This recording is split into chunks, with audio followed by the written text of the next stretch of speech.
ስለ ስኬት ስናወራ አመለካከታችንና ግብ አቀራረጻችን ምን ያህል አስፈላጊ እንደሆነ ተናግረናል። ባብ ፕሮክተር ሁለቱንም በትክክል ጨርሻለሁ። ወደ ምን ልዙር ካላችሁ ወደ ሰልፍ ኢሜጅ የሚባል ኮንሴፕት እንመጣለን። ሁላችን ስኬት አጥብቀን የምንፈልግ ከሆነ ሰልፍ ኢሜጃችን ላይ መስራት አለብን። ከዚህ ቀደም እንደተናገርኩት አንድ ነገር ስናስብ አእምሯችን ውስጥ ምስል ይፈጠራል። የሰልፍ ኢሜጅን ኮንሴፕት ለመጀመሪያ ጊዜ ያስተዋወቀን ዶክተር ማክስዌል ማልትስ የተባለ ፕላስቲክ ሰርጅን ነው። ብዙ ሰዎች ወደሱ ይመጡና ፊታቸው ላይ ያለውን ጠባሳ ወይም ደግሞ የሆነ ማየት የማይፈልጉትን ነገር እንዲያስተካክልላቸው ይጠይቁታል። እሱም ጠባሳቸውን ማጥፋት ከሆነ ያጠፋላቸዋል፣ አፍንጫቸው ተጣሞ ከሆነ ያስተካክልላቸዋል፣ የተለያዩ ነገሮችን ያደርጋል። ታዲያ በዚህ ወቅት አንድ ነገር ልብ እያለ መጣ። ልክ ጠባሳቸውን ከፊታቸው ላይ ካስወገደላቸው በኋላ ወይም ማየት የማይፈልጉትን ነገር እንከኔ ነው ብለው የሚያስቡትን ነገር ካጠፋላቸው በኋላ በእነሱ ውስጥ ሳይኮሎጂካል ቼንጅ ወይም ደግሞ ስነልቦናዊ ለውጥ ይመለከታል። ለውጡም ትንሽ የሚባል ለውጥ አይደለም፣ በጣም የሚታይ ለውጥ ነው። ከሰርጀሪያቸው በፊት ምንም የማይናገሩ በጣም አይነፋር የሆኑ ሰዎች ልክ ሰርጀሪው ከተሰራላቸውና ጠባሳቸው ከጠፋ በኋላ ሰዎችን መግባባት በጣም ይችላሉ። ተግባቢ ተጫዋች የሆኑ ሰዎች ይሆናሉ። ታዲያ ይህንን የተመለከተው ዶክተር ማክስዌል የሰው ልጆች ሁለት ምስል ያላቸው ይመስለኛል አለ። የመጀመሪያው ኤክስተሪየር ኢሜጅ፣ ሁለተኛው ደግሞ ኢነር ሰልፍ ኢሜጅ፣ የውጫዊ ምስልና ውስጣዊ ምስል። ስለዚህም ዶክተር ማክስዌል እዚህ ነገር ላይ በደንብ ጥናትን አካሄደ ማለት ነው። ጥናቱንም አካሄዶ ከጨረሰ በኋላ ሳይኮ ሳይበርኔቲክስ የተባለ መጽሐፍ ጽፎ ለገበያ አወጣ። ሳይኮ ሳይበርኔቲክስ ማለትም ሳይኮ ማለት አእምሮ ወይም ደግሞ ዘ ማይንድ፣ ሳይበርኔቲክስ ማለትም ደግሞ ሳይንስ ኦፍ ኮንትሮል ኮሚኒኬሽን፣ ይህ ማለትም የመግባባትና የመቆጣጠር ሳይንስ ማለት ነው። እዚህ መጽሐፍ ላይም ዶክተር ማክስዌል በደንብ ብጥር አድርጎ የሚያስረዳው ነገር ሁላችንም እንዴት አእምሯችን ውስጥ የራሳችን ኢሜጅ ወይም ደግሞ ምስል እንዳለን ነው። ይህ ምስል ሰልፍ ኢሜጅ ይባላል። የአብዛኛው ሰው ችግር የሚጀምረው እዚህ ጋር ነው። በጣም ብዙ የሚባሉ ሰዎች ስለ ራሳቸው በቂ ኢንፎርሜሽን ወይም መረጃ ስለሌላቸው፣ በቀላል አነጋገር ራሳቸውን ስለማያውቁ ነው። ስለ ራሳቸው ጥሩ የሚባል ሰልፍ ኢሜጅ የላቸውም። ይህንን ልብ ማለት ከፈለጋችሁ አንድን ሰው እናንተን ሲያናግር ልብ ብላችሁ ተመልከቱ። እናንተን ማየት አይፈልጉም፣ በጣም ያፍራሉ፣ የሰውን አይን እየተመለከቱ መናገር አይችሉም። እያወሩ ካልሆነ ደግሞ ዝቅ ብለው ይቆማሉ ወይም ደግሞ አይናቸው ሌላ ቦታ ነው ያለው። አብዛኛው ጊዜ በማህበረሰባችን ውስጥ ትልቅ የሆነ ኢምፓክት ወይም ደግሞ ተጽዕኖ መፍጠር እችላለሁ ብለው ስለማያምኑ እንደዚህ አይነት ነገሮችን ከማድረግ ወደ ኋላ ይላሉ ወይም ከነጭራሹ አይሞክሩም። የዚህ ሁሉ መንስኤ ምንድን ነው ካላችሁ ደካማ የሚባል ራስን የመመልከት መንገድ። ይህንን ሁሉ ትልቅ ችግር ያመጣብን ምንድን ነው ካልን ወደ ትምህርት ቤት እንመለሳለን። ትምህርት ቤት ውስጥ ብዙ ጊዜ አትኮርጂ ይባላል። በእውነተኛው ዓለም ግን ከሰዎች ጋር እየተጋገዛችሁ ነው ህይወታችሁ የምታስተካክሉት። ትምህርት ቤት ውስጥ ከጥሩ ተግባሮቻችሁ በላይ መጥፎ ተግባሮቻችሁ እናንተን ያስጠራሉ። 9 ሳብጀክት ኤ አምጥታችሁ አንድ ሳብጀክት ዲ ብታመጡ እዚያው ዲ ላይ ነው ሰው ሁሉም ያተኩሩባችሁ። አስተማሪ ይመጣል፣ እዚህ ሳብጀክት ላይ ደካማ ናችሁ። ሌላ ሰው ይመጣል፣ እዚህ ሳብጀክት ላይ ቀሽም ናችሁ።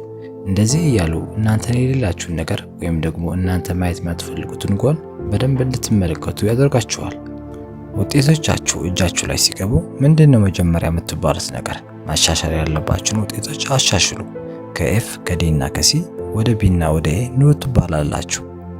ስለዚህ አእምሯችሁ ቀጥታ እናንተ ጋር የሌለውን ነገር ወይም ደግሞ ጎደለኝ ብላችሁ የምታስቡት ነገር ላይ ቁጭ ይላል ማለት ነው። የተለመደው የትምህርት ስርዓት የሌለን ወይም ደግሞ ያነሰን ነገር ላይ ማተኮር በጣም ይፈልጋል። ይህ በህይወታችን ኔጌቲቭ ወይም ደግሞ አሉታዊ የሆኑ ነገሮች እንደማስታወስ ማለት ነው። ከምንም ነገር በላይ በአሁኑ ሰዓት ህዝብን እያታለለ ያለ አንድ ነገር አለ፣ አይኪው ቴስት። የአንድን ሰው የማሰብና የማሰላሰል ችሎታ ወስደን ይሄ ልጅ ጎበዝ ነው፣ ይሄ ልጅ ሰነፍ ነው፣ ይሄ ልጅ ምንም አይልም እያልን እንሰይምበት ፈተና ነው። ነገር ግን ይህ ሙሉ በሙሉ ውሸት ነው ወይም ሐሰት ነው መባል ይቻላል። ምክንያቱም የራሳችን ሰልፍ ኢሜጅ መቀየር ከቻለን አይኪዋችንን መቀየር እንችላለን። ነገር ግን በተደጋጋሚ ከአስተማሪዎቻችን፣ ከምናውቃቸው ሰዎችና ከተላላቆቻችን ምንም ነገር አይገባህም፣ አንተ ደንዝ ነህ እየተባልን ካደግን ያንን ነገር እያመንነው እንሄዳለን። የኛ እውነታ ይሆናል። የኛም ሰልፍ ኢሜጅ በጣም ደካማ ይሆናል ማለት ነው። ብዙ ልጅ ሲያድግ በጣም ብዙ ነገሮችን ይነገረዋል። አንተ ልክ እንዳባትህ ነህ፣ ልክ እንዳባትህ አትረባም፣ መቼም ቢሆን ቀና ነገር አትሰራም፣ መቼም ቢሆን ይህንን ነገር አታደርግም። እንደዚህ አይነት ቃላቶች እንዳለ የህፃናትን አእምሮ ይመርዛሉ። ትምህርት ካልተማርክ አያልፍልህም። ዲግሪ ከሌለህ ሰው አትሆንም። ብዙ መጥቀስ እችላለሁ። በሶሳይቲ ወይም በማህበረሰባችን ውስጥ በተደጋጋሚ የሚባሉ ነገሮች ናቸው። ግን እነዚህ ሁሉ ሐሰት ናቸው። እኛ ስንፈጠር ምንምና ማንኛውም ነገር የማድረግ አቅሙን ተሰጥቶናል። እያንዳንዱ ሰው ስለ ሰልፍ ኢሜጅ አወቀም አላወቀም የራሱ የሆነ ሰልፍ ኢሜጅ አለው። ምንም እንኳን ሰልፍ ኢሜጃችሁ በጣም አሪፍ ቢሆንም ለመሻሻል ክፍት ቦታ ይኖረዋል። ብዙ ሰዎች የራሳቸውን ገቢ ማሳደግ ይፈልጋሉ። የራሳቸውን ግንኙነቶች ማጠናከር ይፈልጋሉ። በህይወታቸው ዙሪያ ያሉትን እያንዳንዱ ነገር ማስተካከል ይፈልጋሉ። ነገር ግን አንድም ነገር ሲሳካላቸው አንመለከትም። ለምን ካልን የራሳቸው ሰልፍ ኢሜጅ መጀመሪያ ስላልቀየሩ ነው። እነሱ በውጫዊ ዓለም ዝም ብለው ያቅማቸውን እየሞከሩ ነው። ውስጣዊው ግን አይ ንቅንቅ አትልም እያለ ነው። ልክ ራሳችሁን በመስታወት እንደመመልከት አድርጋችሁ አስቡት። ራሳችሁን የእናንተ ፊዚካል ቦዲ ወይም ደግሞ ከመስታወቱ ፊት ለፊት ያለው ሰውነታችሁ የእናንተ ሰልፍ ኢሜጅ ወይም ደግሞ የውስጣዊ ማንነታችሁ ለራሳችሁ ያስቀምጣችሁት ምስል ነው። ወደ መስታወቱ ስንመጣ ደግሞ መስታወቷ ዓለም ነች። አሁን የምንኖርባት ዓለም ማለት ነው። በመስታወት ውስጥ የምትመለከቱት ሰው ደግሞ እዚች ዓለም ላይ የኖረው ወይም ደግሞ ፊዚካል ቦዲ ይዞ እየኖረ ያለው ሰው ነው። ያ ሰው ከውስጣዊ ሰውየው ጋር አንድ አይነት ነው። ምንም አይነት ለውጥ የለውም። ስለዚህ ብዙ ጊዜ ሰዎች የራሳቸውን ግንኙነቶች ወይም ደግሞ የገንዘብ ህይወታቸውን ማስተካከል ሲፈልጉ ወደ ሰልፍ ኢሜጃቸው ተመልሰው የራሳቸውን ህይወት ማስተካከል ሲችሉ፣ እነሱ ግን በመስታወት ውስጥ የሚመለከቱትን ሰው ለመቀየር ይሞክራሉ። ያው አንድ አይነት ውጤት ነው። ያኛው ሰው በፍጹም ልትቀይሩት አትችሉም። እናንተ ከመስታወት ፊት ስትቆሙ ነጭ ሱፍ ለብሳችሁ ከሆነ በመስታወት ነጸብራቅ የምትመለከቱት ሰው ጥቁር ሱፍ የለበሰ አይደለም፣ አይሆንም። ስለዚህ ሰልፍ ኢሜጃችሁ በተለየ መንገድ ለመረዳት ይህንን ምስል ተመልከቱ። ትልቁን ክብ እንደ አእምራችሁ አስቡት። ከታች ያለው ትንሽ ክብ ደግሞ የእናንተ ሰውነት ነው። እዚህ ጋር የምትመለከቱት በጣም ቀጭን መስመር ደግሞ የእናንተ ጸባይ ነው። በመስመሩ መጨረሻ ላይ ደግሞ የምታዩት ሪዛልት ወይም ደግሞ ውጤታችሁን ነው። አሁን አእምራችንን ይወክላል ያልነው ትልቁን ክብ ለሁለት እንከፍለዋለን። በላይ በኩል ያለው ኮንሺየስ ማይንድ ነው። ከታች በኩል ያለው ደግሞ ሳብኮንሺየስ ማይንድ ነው። አሁን የኛ ኮንሺየስ ማይንድ የኛን ተግባራቶች የሚቆጣጠረው ክፍል አይደለም። ዋነኛው የሚሰራው ስራ መረጃዎችን መሰብሰብ ነው። ከባህሪያችንን ጋር ምንም አይነት ግንኙነት የለውም። አሁን ሳብኮንሺየስ ማይንዳችን የኛን ጸባይ የሚቆጣጠረው ክፍል ነው።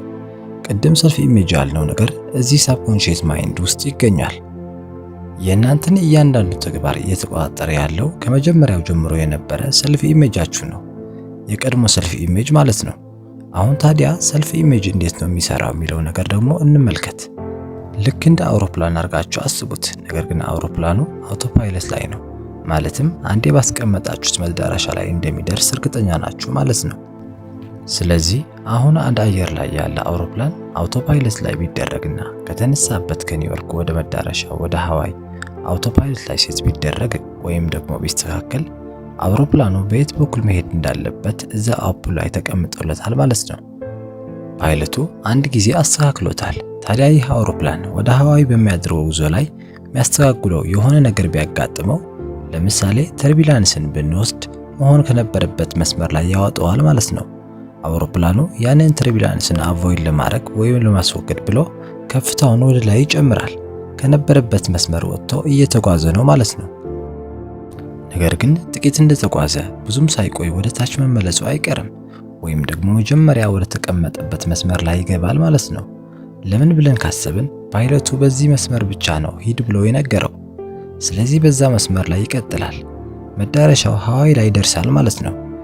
የሰው ልጅ አእምሮ ውስጥም ሰልፍ ኢሜጅ በዚህ መንገድ ነው የሚሰራው። ሌላ ምንም አይነት መንገድ የለውም።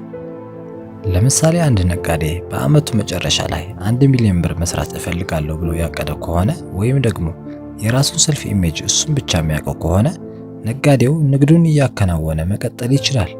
ነገር ግን ምናልባት በስድስተኛው ወር ላይ ያ ነጋዴ ንግዱን በጣም አሪፍ ሆነለት፣ በዛ ወር ምናልባት 500,000 ብር ሊሰራ ይችላል። አሁንም ሰልፍ ኢሜጅ እዚህ ጋር መንቃት ይጀምራል ማለት ነው። ምን እየተፈጠረ ነው እያለ ይመለከታል።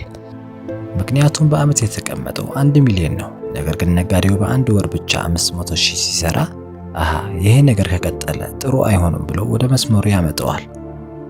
ልክ አውሮፕላኗ ከከፍታዋ እንደተመለሰች ሁሉ ይሄኛው ነጋዴም 300,000፣ 400,000፣ 500,000 ብር በወር ከማግኘት ወደ ታች ይወርዳል።